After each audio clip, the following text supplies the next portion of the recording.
If you're sick and tired of feeling clumsy with your fingers on the guitar, I'm about to give you the cure. Because I'll be showing you 5 ridiculously effective guitar exercises that will improve your finger dexterity and speed in just 7 days. But first, let's do a quick test to see exactly why our fingers don't cooperate. For this example, I want you to put your fretting hand on your other hand like this. Now I want you to lift your fingers individually in the following sequence. Pinky, index, ring, middle. Again, pinky, index, ring, middle. Then try to speed it up. It feels a bit awkward, doesn't it? And the reason for that is because your brain and your fingers aren't perfectly in sync yet. So the first way to sync that up is with my rebel finger exercise. For this exercise, I want you to form an A minor chord. So put your middle finger on the 2nd fret of the D string, your ring finger on the 2nd fret of the G string, and your index finger on the 1st fret of the B string like this. Next step is to take your pinky finger and then try to tap the 3rd fret of the high E string like this.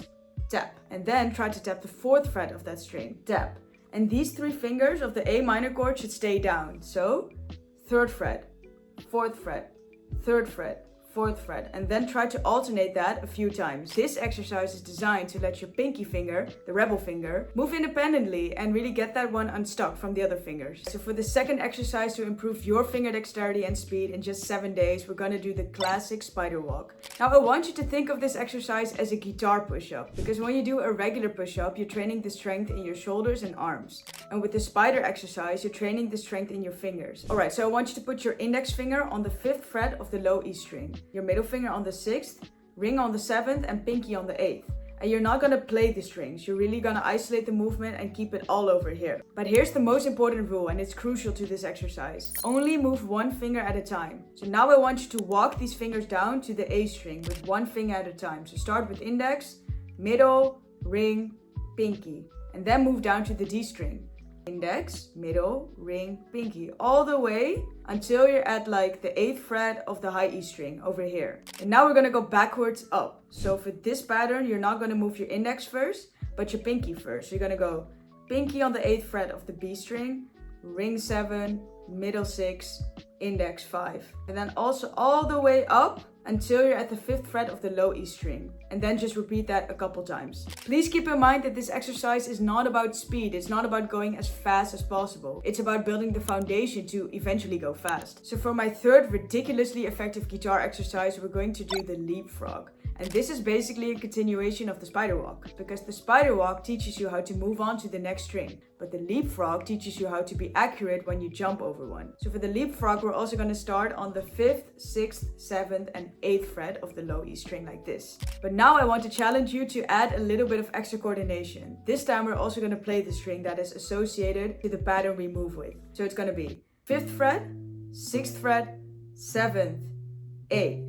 And now we're not going to play the same pattern on the A string. No, we're going to leapfrog over to the D string, and then we're going to play the D string. 5, 6, 7, 8. And then we're going to leapfrog to the B string. 5, 6, 7, 8, like that. So 1, 2, 3, 4, leapfrog, leapfrog, like that. And for the second version, you can start on A string. Leapfrog to G. Leapfrog to high E, like that. Now for my 4th exercise to help you get faster fingers in just 7 days, we're gonna do the hammer and flick.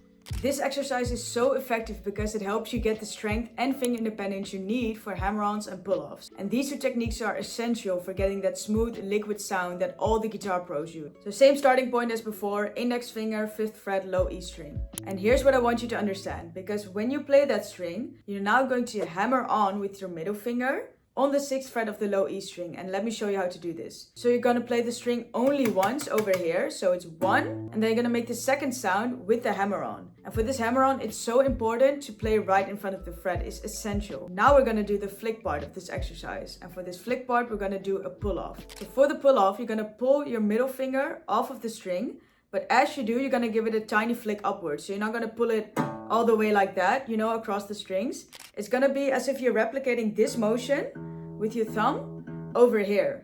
You can also do it a few times without having the index finger on there, just to get like accustomed to the motion. So now with the index finger back on, you've done the hammer on, and then do the same flick like this. So when this feels slightly comfortable and when you can get like a normal sound out of it, then move one string downwards and do exactly the same thing. hammer, flick.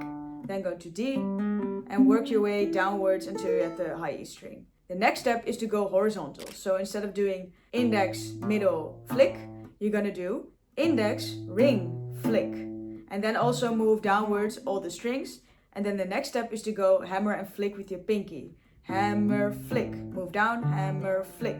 So you're gonna do both horizontal and vertical. This exercise is insane for building finger dexterity and coordination, I can guarantee you that. And now we have arrived at the fifth and final ridiculously effective guitar exercise, the diagonal dash. This is our final challenge because it literally combines everything: speed, dexterity, horizontal and vertical movements. But don't feel intimidated because we're gonna do this slowly together. Start with your index finger on the 5th fret of the low E string. Then you're gonna put your middle finger on the 6th fret of the A string, so not the same string this time. Now your ring finger is gonna go on the 7th of the D, and then your pinky finger is gonna go on the 8th fret of the G.